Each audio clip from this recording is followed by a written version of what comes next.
Fruit custard বানানোটা অনেকের কাছে খুব কঠিন মনে হয়, বিশেষ করে যারা নতুন। মানে খেতে খুব ভালো লাগে, বাট তৈরি করবে কিভাবে এটা চিন্তা করতে করতে আসলে তৈরি করা হয় না, যে প্যানিকটা আমার মধ্যে ছিল। তো আমি আজকে খুব সহজ উপায়, আমি নিজেও খুব ভালো যে পারি তা না, বাট বিগিনার যারা তাদের জন্য মনে হয় এটা খুব কাজে লাগবে। আমি কয়েকটা আইটেম বা ইনগ্রেডিয়েন্টস এখানে রেখেছি। তার মধ্যে ফ্রুটস দেখছেন, কয়েক ধরনের ফ্রুটস আছে, চিনি আছে, বাদাম রেখেছি, গুঁড়া দুধ রেখেছি, কাস্টার্ড পাউডার রেখেছি, তারপর কলা আছে, আঙ্গুর আছে, 2 ধরনের আঙ্গুর এখানে রাখা হয়েছে, অ্যাপেল আছে। তো এই কয়েকটা ফ্রুটস, খুব যে বেশি আপনার ফ্রুটস রাখবে তা কিন্তু না।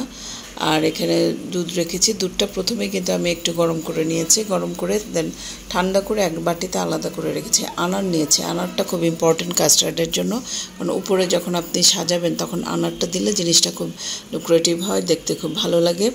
এবং যারা আনার পছন্দ করে, এটা কিন্তু একটা হেলদি ফুডও। এখানে ইনগ্রেডিয়েন্টস অনেক ব্যবহার করা হয়েছে, বাট এটা কিন্তু অনেক যথেষ্ট রকম একটা হেলদি ফুড আমার কাছে মনে হয়। তো কাস্টার্ড পাউডারটা আমি দেখাচ্ছি, ফোস্টারের কাস্টার্ড পাউডার আমি ইউজ করেছি, এটা খুব ভালো লেগেছে আমার কাছে ইউজ করে। 2 ধরনের আঙ্গুর আমি এখানে ধুয়ে রেখেছি।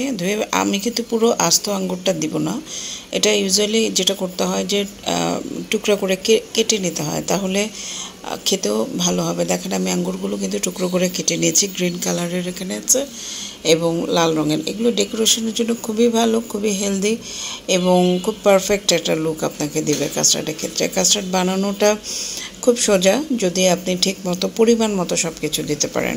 তো আমি যেটা করেছি যে দুধটাকে কিন্তু আগে একটু গরম করে নিয়েছি, মানে 2 লিটার দুধকে আমি টেনে 1.5 লিটারের মতো করে নিয়েছি। এখন এখানে কাস্টার্ড পাউডারটা দেখেন, আমি কাস্টার্ড পাউডারটা রেখেছি ফোস্টারের custard powder, Foster Clark's brand এটা, এখন এটাই ইউজ করা হচ্ছে। ইভেন আমরা কেক মেকিংয়ের যখন কাজ করি তখন ফোস্টার ব্র্যান্ডের কিন্তু যে বেকিং পাউডার বলেন, এগুলো আমরা ইউজ করে থাকি। তো কাস্টার্ড পাউডারটা আমি ওই দিনই কিনেছিলাম যেদিন আমি মেক করেছিলাম, যার জন্য নতুন ইনট্যাক্ট ছিল। সেটাকে আমি খুলে এখান থেকে, যেহেতু আমি 2 লিটার দুধ নিয়েছিলাম, তো 2 লিটার দুধের জন্য একটা মাপ আছে, ওই মাপটা মেজার করাটা মাঝে মাঝে খুব ডিফিকাল্ট হয়ে যায়। বাট এখানে আমি 3 চামচের মতো দিয়েছিলাম, একটু পাতলা হয়েছিল। বাট এইবার ঈদে আমি যেটা করেছিলাম আরও 1.5 চামচ বাড়িয়ে দিয়েছিলাম, তখন জিনিসটা একটু ঘন হয়েছিল। তো 3 টেবিল চামচের মতো আমি এখানে নিয়েছি। বাট আমার মনে হয় 2 লিটার দুধের জন্য আপনারা যদি 5 টেবিল চামচ কিংবা 5.5 টেবিল চামচ নেন, তাহলে সেটা খুব ভালো হবে, একটু থিকনেসটা আসবে। হ্যাঁ, তো আমি যেহেতু প্রথম ইয়েতে করেছিলাম, আমি ঠিক ওইভাবে মেজারমেন্টটা বুঝতে পারিনি, প্রথমবার করিনি। বাট অনেক দিন পরে করলে যা হয়, বছরে তো ইউজুয়ালি আমাদের একবার করেই করা হয়, আমরা যারা রেগুলার রাঁধুনি না বা রান্নাটাকে খুব প্রফেশনালভাবে নেই না। কাস্টার্ডটা ইউজুয়ালি ঈদ বা কোনো অনুষ্ঠান ছাড়া রেগুলার বেসিস আমরা মনে হয় না সবাই মানে কেউই করি। আমি ভালো করে মিক্সড করে নিচ্ছিলাম কাস্টার্ড পাউডারটা, ঠান্ডা করা যে দুধটা ছিল সেটা বোধহয়। এখন দুধটাতে অল্প একটু জাল দিয়ে আমি দেখেন এক হাতে ক্যামেরা আর এক হাতেই, যার জন্য ওইভাবে আমি প্রপারলি করতেও পারছিলাম না। বাট আমার এক্সপিরিয়েন্সটা বা ওয়েটা আমি আপনাদের সাথে শেয়ার করেছি, যে যারা বিগিনার, বিশেষ করে নতুন করেন, এক্সপার্ট যারা, তাদের চোখে অনেক ভুল ধরা পড়বে। বাট আমি তাদেরকে অনুরোধ করবো ইগনোর করেন, আমি জাস্ট নিজে শিখছি এবং আমি চাচ্ছি যারা আমার মতো বিগিনার বা রেগুলার করেন না তাদের কেউ আমি দেখাচ্ছিলাম। এনিওয়ে, তো আমি কাস্টার্ড পাউডারটা দুধটা ভালো করে জাল দিয়ে নিয়েছি। এখন আমি গুঁড়া দুধ দেবো। গুঁড়া দুধটার মধ্যেও আমি কিন্তু কোনো পানি মিক্সড করিনি, সেই জাল দেওয়া দুধটাকে আমি ঠান্ডা করে, একদম ঠান্ডা করিনি, কারণ দুধটা মিক্সড করতে ডেফিনেটলি একটু গরম পানি বা গরম দুধ হলে ভালো হয়, লিটার দুধ হলে ভালো হয়। তো আমি ওই লিকুইড দুধটাকে হালকা গরমের মধ্যে কিন্তু পাউডার দুধটা মিক্স করে নিচ্ছি, এবং পাউডার দুধটা পরিমাণ কিন্তু আমি একটু ভালোই দিয়েছি, যাতে করে দুধটা একটু ঘন হয়ে আসে। এবং হয় কি, একটা ভালো একটা টেস্ট আপনারা পাবেন যদি পাউডার দুধটা মিক্স করেন। পাউডার দুধটা কিন্তু আমি ইউজুয়ালি মিষ্টি আইটেম যখনই মেক করি আমি কিন্তু দেই, বিশেষ করে লাস্ট মোমেন্টে। দেখা যায় পায়েস রান্না করছি, সেখানেও কিন্তু আমি পাউডার দুধের ব্যবহারটা করি ভালো মতো। তো এটা করলে হয় কি, দুধটাও একটু ঘন হয়, কারণ লিটার দুধ এখন আমরা যেহেতু কিনে, আমাদের কোনো অল্টারনেট নাই, কিনে আমাদের ইউজ করতে হয়, সেখানে একটু পানির মাত্রাটা বেশি থাকে, পাতলা ব্যাপারটা একটু বেশি থাকে, টেস্টেরও ভ্যারিয়েশন থাকে। সো এই জন্য যেটা হয় যে আপনারা যদি গুঁড়া দুধটা দিয়ে নেন, তাহলে জিনিসটা একটু ঘন হয় এবং মানে ফিনিশিংটা খুব ভালো আসে। তবে যেটাই করেন না কেন কাস্টার্ড পাউডার হোক আর গুঁড়ো দুধ হোক খুব ভালো করে মিক্সচারটা করে নিতে হবে। এবং আমি কিন্তু দেখেন এই যে যতগুলো মিক্সচার করেছি আমি কিন্তু কোনোটাতেই লিকুইড পানি ব্যবহার করিনি। দুধের মধ্যেই কাস্টার্ড পাউডার এরকম দিয়ে কিন্তু আমি মিক্স করে খুব ভালো করে, জালটা কিন্তু খুবই কম, ধৈর্যের একটা ব্যাপার। এই কাস্টার্ড বানানো বা মিষ্টি আইটেম ফিরনি পায়ে সেগুলো বানানো একটা অনেক ধৈর্যের ব্যাপার, নিচে লেগে যেতে পারে সেটার একটা পসিবিলিটি থাকে। এই জন্য খুব অল্প জালে আপনি মানে চুলাটার জালটা খুব খুব অল্প রেখে, সময় নিক তাও ভালো, বাট অল্প জালে নাড়াচাড়া করাটা বেটার। এখন আমি চিনি দিব। চিনি হচ্ছে স্বাদ মতো, কেউ অনেক বেশি চিনি খায়, কেউ অনেক কম খায়।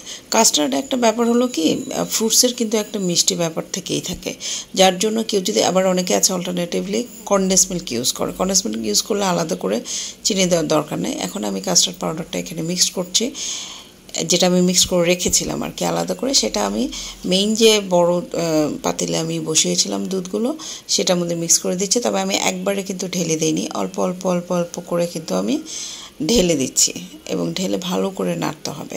নাড়তে নাড়তে একসময় দেখবেন যে একটু ঘন হয়ে আসছে, আপনি চামচ দিয়ে নিজেই বুঝতে পারবেন একটু ঘন হয়ে আসছে, তখন আপনি কিন্তু এটা নামিয়ে ঠান্ডা করতে হবে। তা আমি নাড়ছি, নেড়ে নিচ্ছি খুব ভালো করে। আমার যেটা হয় ফার্স্ট আমার দেখেন আমার কাস্টার্ড পাউডারটা যদি আমি আরও 1.5 চামচ দিতাম তাহলে থিকনেসটা খুব ভালোভাবে আসতো। এখন যেটা হচ্ছে অ্যাপেলের একটা ব্যাপার, অ্যাপেল এবং কলার একটা ব্যাপার আছে, সেটা হচ্ছে আপনি যদি কেটে রাখেন এগুলো কিন্তু কালো রং হয়ে যায়। তা একটা ওয়ে আছে যেটা হচ্ছে আপনি যদি কেটে লেবুর রস দিয়ে মাখিয়ে রাখেন তাহলে কিন্তু এরকম কালো হয় না, বাট কাস্টার্ডে তো আর সেটা করা যাবে না। এই জন্য জাস্ট মিক্স করার আগ মুহূর্তে আমি কলা এবং এটা মিক্সড করে নিয়েছি, কলা এবং অ্যাপেল যেটা সেটা কেটে নিয়েছি, কেটে নেওয়ার পর দেখেন মিল্ক যে মিক্সচারটা সেটা যখন একটু হালকা ঠান্ডা হবে, একদম গরমের মধ্যে কিন্তু ফ্রুটসগুলো আমরা দিই না, আমি দেইনি, কারণ হচ্ছে এটা ভাপে ভাপে দেখা যাবে ফ্রুটসগুলো সেদ্ধ হয়ে গেছে, তখন মানে খেতে একটা অন্যরকম স্বাদ লাগে। যার জন্য খুব গরম ভাপ উঠছে এরকম অবস্থাতে কিন্তু আমি মিক্সচারটা করিনি, একদম একটু হালকা ঠান্ডা করে নিয়েছি। তারপর অনেকে আছে দেখবেন যে আপনারা যদি এই ক্রিমটা বা এই মিক্সচারটা যদি কাস্টার্ড মিক্সচারটা যদি বক্সে করে রেখে দেন, যখন খাবে তার আগ মুহূর্তে ফ্রুটসগুলো কেটে মিক্স করেও কিন্তু খেয়ে ফেলতে পারেন। আমার ছেলে আমাকে হেল্প করছে, আমি বাদামগুলো কেটে নিচ্ছি। আমি কিন্তু এখানে কাস্টার্ডে বলেন তারপর ইয়েতে বলেন আমি কিন্তু বাদাম দিই। আমার ছেলে ভিডিও করছে তো আমি এটা আর এডিট করে নিয়ে আমি রেখেছি, যে ছোট্ট ছেলে আমার, তো ও আমাকে ভিডিও হেল্প করছে, মা তোমাকে হেল্প করবো, আমি হ্যাঁ করো। তা আমি বাদামগুলো কেটে নিচ্ছি, কেটে বাদামগুলো দিয়ে দিব। তাতে হবে কি আপনাদের কামড়ে কামড়ে যখন বাদামের একটা টেস্ট আপনারা পাবেন তখনও কিন্তু ভালো লাগবে। তো আমি কেটে আলাদা করে নিচ্ছি। ফ্রুটসগুলো তো আগেই আমি কেটেছি, আঙ্গুরগুলো সবার প্রথমে কেটেছি, অ্যাপেল এবং কলাটা একদম লাস্ট কেটেই আমি মিক্স করে দিয়েছি। তো ফলগুলো কিন্তু গ্র্যাজুয়ালি একটা একটা করে, সবগুলো একসাথে ঢালার দরকার নেই, একটা একটা করে আপনি যখন মিক্স করে দেবেন তখন দেখেন এরকম একটা লুক আসবে। বাদামগুলো আমি দিয়ে দিচ্ছি, এখন ঘন হয়েছে দেখেছেন। যত ঠান্ডা হবে, যত ফ্রিজে রাখলে তো আরও ঠান্ডা হবে এবং তখন আরও ঘন তো ব্যাপারটা চলে আসবে। তো আমার কিন্তু হয়ে গেছে, খুব সহজ, খুবই সহজ। অনেকে অনেক কঠিন করে, আমি আসলে এক্সপার্ট, অনেক বেশি এক্সপার্ট যারা, তাদের কুকিং ব্লগগুলো দেখতে খুব এই লাগে, মানে যেটা হয় তারা তো অ্যাডভান্স লেভেলের শেখায়, অনেক সময় ক্যাচ করতে পারে, বাট তাদের ইনগ্রিডিয়েন্টসগুলো অনেক বিভিন্ন ভ্যারাইটিস থাকে, অনেক রকম থাকে। তো এই জন্য আর কি ওগুলো অ্যাডভান্স লেভেলের যেগুলো সেগুলো অনেক সময় আমরা যারা বিগিনার তারা ক্যাচ করতে একটু ডিফিকাল্ট ফেস করতে হয়।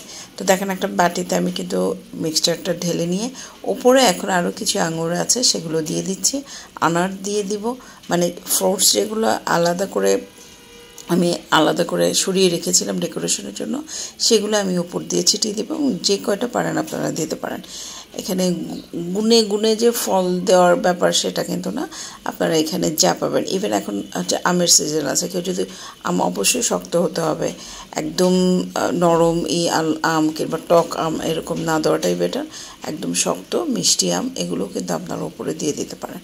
তো চমৎকারভাবে পরিবেশন করে সাজিয়ে গুছিয়ে আপনি যখন পরিবেশন করবেন তখন দেখতেও ভালো লাগে, খেতেও ভালো লাগে। আমার গতবারের কাস্টার্ডের থেকে এইবারের কাস্টার্ডটা বেশি ভালো হয়েছিল এবারের কাস্টার্ডটা। আমি ভিডিও যদিও করিনি, করতে পারিনি, বাট এটা হচ্ছে রোজার ঈদের সময় আমি মেক করেছিলাম, আর কোরবানি ঈদের সময় যেটা মেক করেছি সেটা বেশি টেস্টি হয়েছে। এটাও খারাপ হয়নি, এটাও ভালো হয়েছিল। যতবারে আমি মেক করি না কেন অলমোস্ট শেষ হয়ে যায় আমার কাস্টার্ডগুলো, কারণ নিজের প্রশংসা নিজে ওইভাবে করি না, বাট শিখেছি, দেখেছি এবং মেক করি আমি আমার মতো করে। আমি আসলে ইউজুয়ালি যেটা হয় যে ভিডিও দেখি আইডিয়া নেওয়ার জন্য, বাট আলটিমেটলি লাস্টের দিকে কিন্তু আমি মানে আমার ওয়েতে বা আমার স্টাইলেই মেক করি। তো ধন্যবাদ সবাইকে আমার আজকের এই কুকিং ভিডিওটা বা ব্লগটা দেখবার জন্য। পাশেই থাকবেন সাবস্ক্রাইব করে। আপনাদের অনেক ধন্যবাদ, আপনাদের অনেক সাপোর্ট কিন্তু আমি পাচ্ছি। ধন্যবাদ।